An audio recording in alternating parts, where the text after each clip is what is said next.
idea was to go into video games, the gaming industry, and he changed the market completely, and it made all the difference.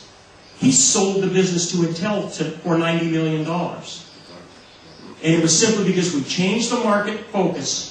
Same technology, just changed the market focus, and it worked. And that came part of classes and part of angels. How about the personal attributes of the person who manages the idea or wants to put the idea? Because he has to have a lot of strength and self-confidence and a lot of I don't know, a lot of frustration capabilities support this idea. In fact, this is something this is one of the most critical points right here to a new business venture. And it's one that it can make or break a deal. Because in the end, aren't we just investing in people? In the end, when you invest in a deal, you're investing in a person. One of the 4 critical elements of a business model to me is that person. You can have the best idea in the world, but if it's the wrong person, it's not going to happen. And sometimes the hardest message you have to deliver is to say, you're a salesman, you're not the chief executive officer. And it's hard, but it's a message that we deliver at the university, and if they don't get it from us, the Irish Angels, when they do the bloody work. In fact, Tim and I dealt with a business venture on this very issue. We did the bloody work. And it's hard, bloody work, but if the deal's going to go forward, it's essential. You're right, you're investing in people in the end. I'll add one thing to that, and that is one of the things that you as angels provide, and we look for, is oftentimes you need the entrepreneur, the guy who can stand, or the woman who can stand frustration, the person with the vision, and you need that ethic. It's critical. But that ethic needs to be surrounded by a management team, whether it's an outside business advisory group or by someone else, because entrepreneurs, left to their own devices, are dangerous people. You know, so they need to have that. They need to have that sort of calibration and break, and it's just part of maturity. And I will confess as well, I'm an entrepreneur, and sometimes I get just so locked in on a deal, and it takes someone on my management team to kind of slap me around.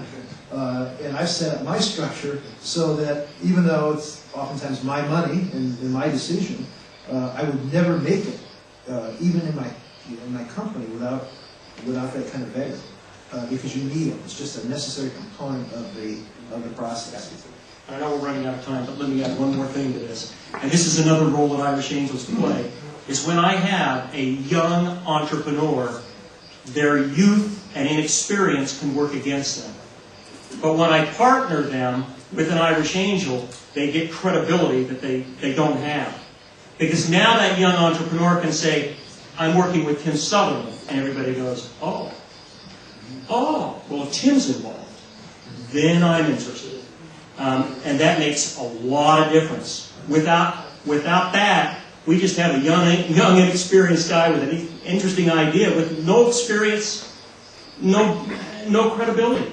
It takes a partner, like an Irish Angel who has the experience, to get the deal done. Let me give one more example. We started a business in which we assigned a mentor to the business, and the business ended up hiring the Irish Angel as their chief executive officer. They are now one of the largest online book sales organizations in the world. It's called Better World Books. They're in 600 universities around the world. They just opened up offices in Europe. Last year they made $36 million in used book sales. Used book sales. And these 2 young undergraduate students from my class could not have done it. And they knew this was one of the bloody deals. You can't do it. You've got to find somebody to be the chief executive officer of the company. So they hired their Irish Angel mentor, David Murphy, and it made all the difference.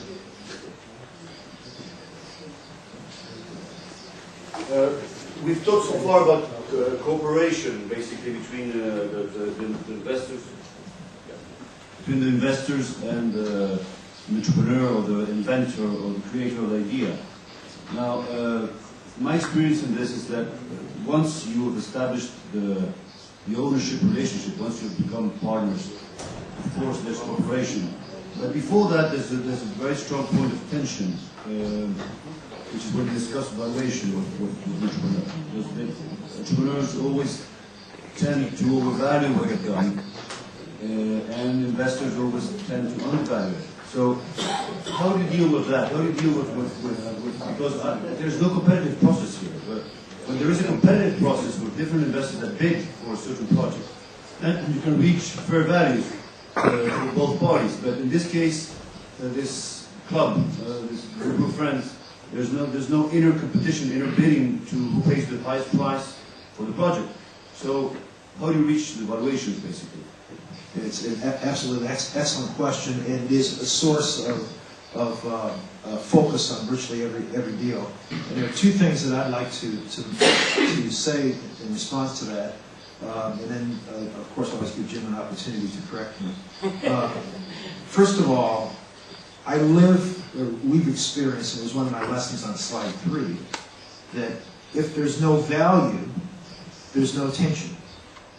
Okay, so so many people come in and they go through this, but as soon as you start to smell a sense of tension, you can recognize that there's an American expression, a Nebraska expression, that there must be a pony here someplace because there's a lot of manure. You understand? Okay. So as soon as we see that there's tension, okay, we know that there's some value. Now, the reality is, in markets across the world and entrepreneurs across the world, entrepreneurs will overvalue it and the investor will undervalue it. I'm dealing with a project right now that is so frustrating for me. The guy is a seasoned guy. He thinks it's worth $1 gazillion, and it will be after somebody puts money in, and after someone works it, and after someone takes risks, it will be worth that. But it's not worth that now. Okay, and so what you do is, there's no easy way to say it, but saying you're overvaluing. Now, there is competition in kind of a subtle way, and that is that entrepreneur has the option. He has the option to sit down with you and negotiate a fair value, or he can take the risk and say, no, I'm going to go out to the free market. Okay? So he's self-calibrated in many respects. Okay? So while there's not kind of a bid for it, we wouldn't do that. There is that he's got alternatives. No one's holding him hostage. He doesn't have to just fund it here. And as I always say to people, I build my doors so that the hinge swings both ways. You can come in and you can leave. It's up to you. So he has the option. In class, we talk about valuation. You know that. In every book, here's how you do a valuation of a deal. And you can come up with the number. This is what your deal is worth. But in the end, it's all negotiation. It's all negotiation what the deal is worth. And Tim's absolutely correct on the tension of negotiating that final number and who gets what and the percentage of the equity you're giving away. But one thing and this is just one thing I want to add, when you take a look at the mentoring and the sponsoring, we try to develop a relationship with the angel that this person is really a partner of the entrepreneur, a very seasoned, experienced partner. And as a partner, they can almost be the grandmother or grandfather of that young entrepreneur and say, this has been my experience, it's your decision, but they can mentor and counsel that person in a different way than a cold venture capitalist who, there's always blood on the floor. There's always blood on the floor.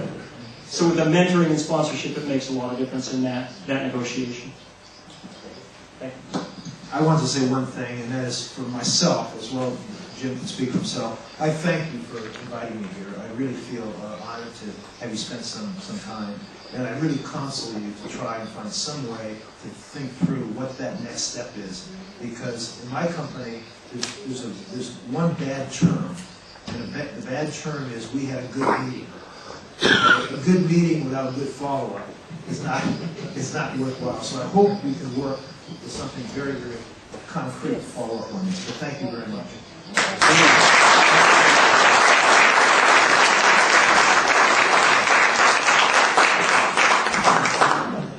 Le agradecemos a Kim y a Jim su presentación.